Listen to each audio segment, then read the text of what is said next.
time for part 3 of the story of my mom's secret.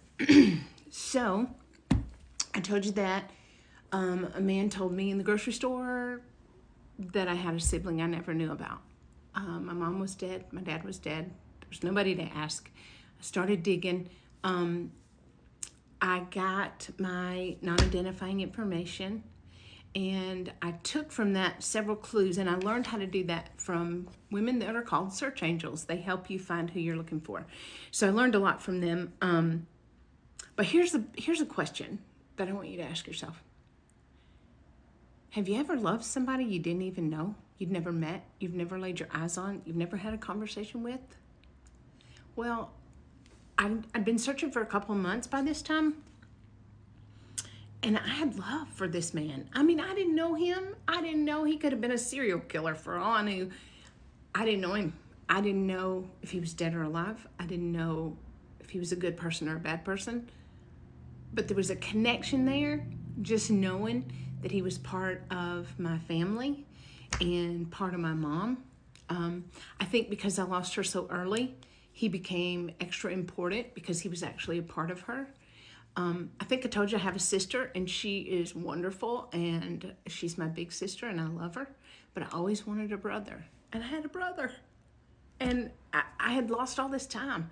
And I just really wanted to find him, right? I wanted him to know that she wanted to find him, that she loved him, that she cared for him, and that she never stopped thinking about him and probably never stopped praying for him. So I had two search angels. I'd be up all night, y'all. I'm a night owl anyway. So I'd be up all night on the computer typing and looking and searching. And there were two search angels. One was named Sue. One was named Laurel, which is kind of funny because I have a magazine and it's called The Laurel. So it was kind of weird that she was Laurel, but anyway. So they would help me look, and they advised me to go get an Ancestry subscription and to do my DNA, which I did, and I got nothing back from that. No connections there that I didn't, that were not normal connections. But I'd be up all night and I'd be looking, and we started digging through census records, right? Because back in those days, there wasn't a lot of birth control, and people had big families, They had their children early because they got married early, and they had children early, and they had a lot of them, right? My dad's mom had 13. My mom was the youngest of 8. So if there was somebody in the census records that was older without children, that was a clue. And so I started making a list. And as you can see, I write in my notes on a napkin. I wrote those names on a napkin, right? Whoever their names were. Bill and Luann, whoever, whatever year. I mean, I had a whole list of names. I had another list that I was working of men who were born on that day, March 15th, 1952, that I was calling up and talking to. My poor family thought I'd lost my mind.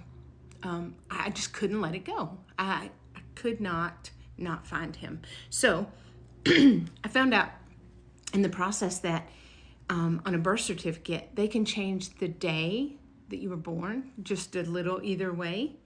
They can change the location you were born, little either way, the city you were born in. And that was to protect the child. That was so that when people like me come looking for them, it's not easy to find them. And I understood that, but that kind of was always in the back of my mind. Is it really March 15th? Is it really Detroit? Is it really, this hospital?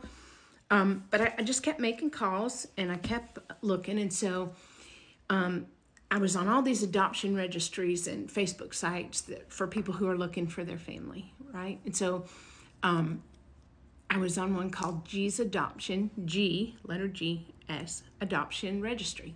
And so on a Saturday morning, I'm getting ready to go to the grocery store, same grocery store that I found out that I even had a brother.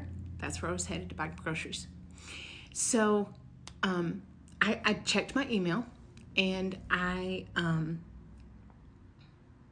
saw an email from a search angel through G's Adoption Registry. And she said, hey, I want you to check out this guy.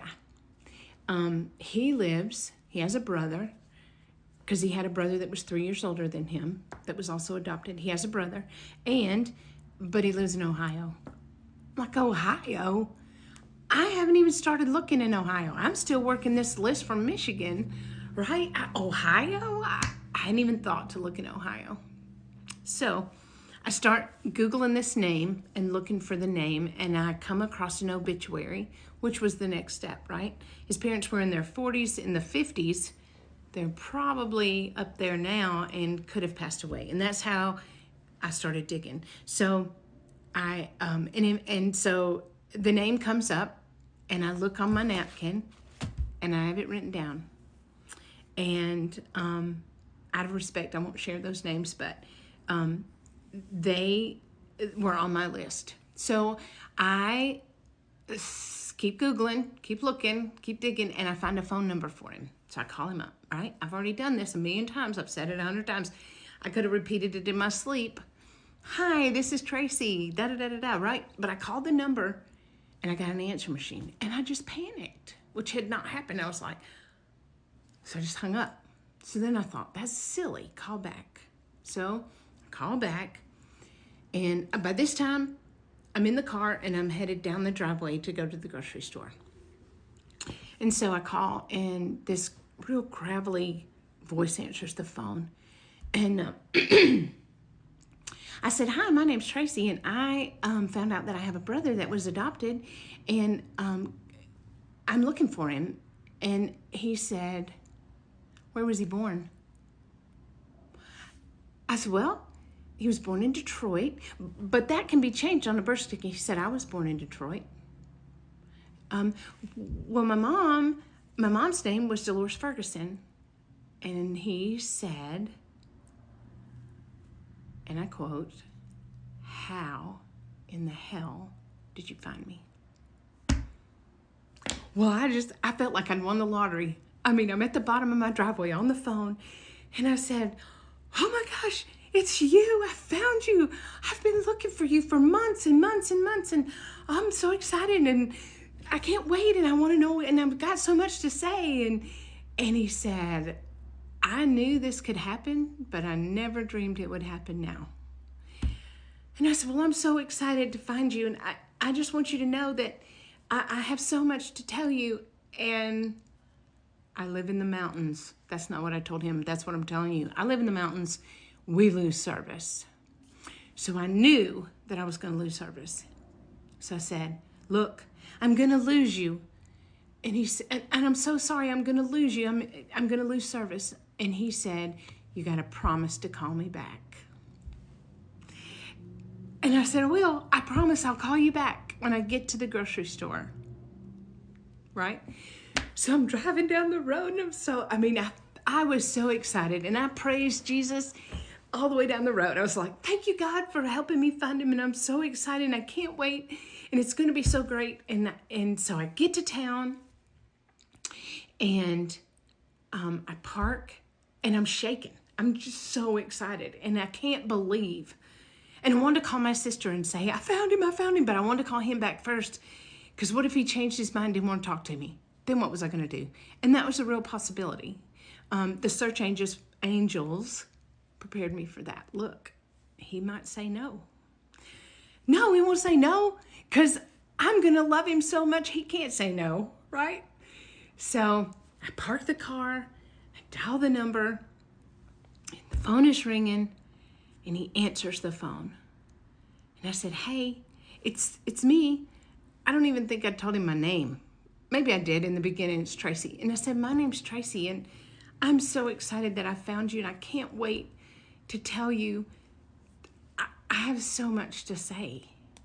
And I said, first thing that you have to know is that she loved you, and she looked for you. And he took a deep breath and a sigh. And he said, wow, I never dreamed this day would happen.